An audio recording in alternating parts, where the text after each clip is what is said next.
Uncle આવી ગયા। બેટા તું મને ક્યારેય માફ નહીં કરે। તમે ના બોલો તો વધારે સારું રહેશે। આ બધું હું બાપુજી અને મોટીબા માટે કરી રહ્યો છું, એટલે મારા પાસેથી કોઈ વધારે અપેક્ષા નહીં રાખતા। ચિરાગભાઈ, મને ખબર નથી કે અત્યારે આ વાત કરવાનો યોગ્ય સમય છે કે નહીં, પણ મને લાગે છે કે આજે આ વાત ના થઈને તો તમારા અને પોખરાજ અંકલ વચ્ચેનું અંતર ઘણું વધી જશે। તારી વાત સાચી છે ધ્વનિત, આ વાત કરવા માટે કોઈ યોગ્ય સમય નથી હોતો, પણ તને ખબર છે બે વ્યક્તિઓ વચ્ચે રાતોરાત અંતર નથી આવી જતું। એની પાછળ સતત અન્યાય થતો હોય ને ત્યારે આ લેવલ આવતું હોય છે, અને મને એવું લાગે છે કે મારું એ લેવલ આવી ગયું છે। હવે મારાથી અન્યાય સહન નહીં થાય, મારાથી અન્યાય સહન। સાચું કહું ને તો આ વિશે મારે ચર્ચા જ નથી કરવી। અત્યારે આપણા ઘરમાં શોક સભા છે અને બાપુજીએ મને કીધું ને એટલે હું આ બધું કરી રહ્યો છું, એમની શરમમાં એમનું માન રાખવા માટે।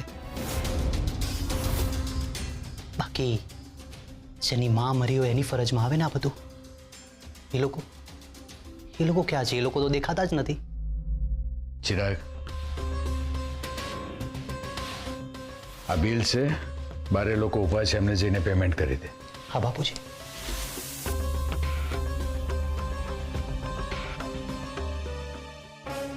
પોખરાજ, આયાન ક્યાં છે?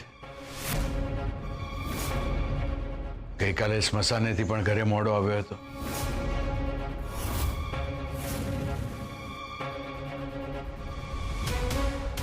પોખરાજ।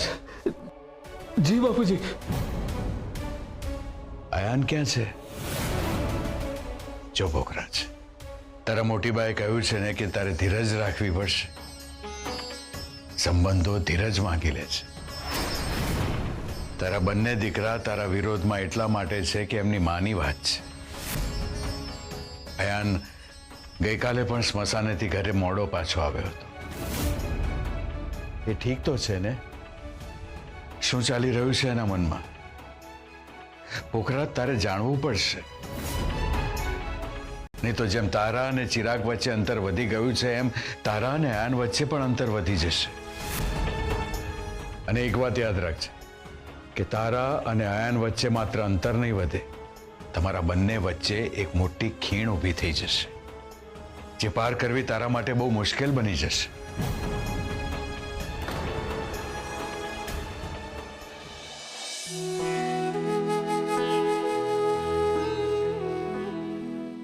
તું ઠીક તો છે ને? હવે તો તું ત્યાં સુખમાં હોઈશ ને? ત્યાં તો તારે એકદમ જ શાંતિ હશે ને? ત્યાં તને કોઈ બ્લેમ નહીં કરતું હોય ને? ત્યાં તને કોઈ આવી સ્ત્રી એવું નહીં કહેતું હોય ને? માં, પહેલા તો મને એવું લાગ્યું કે મારી સાથે બહુ ખોટું કર્યું છે તે। મને આમ સાવ એકલો છોડીને જતી રહી તું। તું જાણતી હતી ને મને તારી કેટલી જરૂર હતી। તારા વગર મને જરાય ગમતું નથી।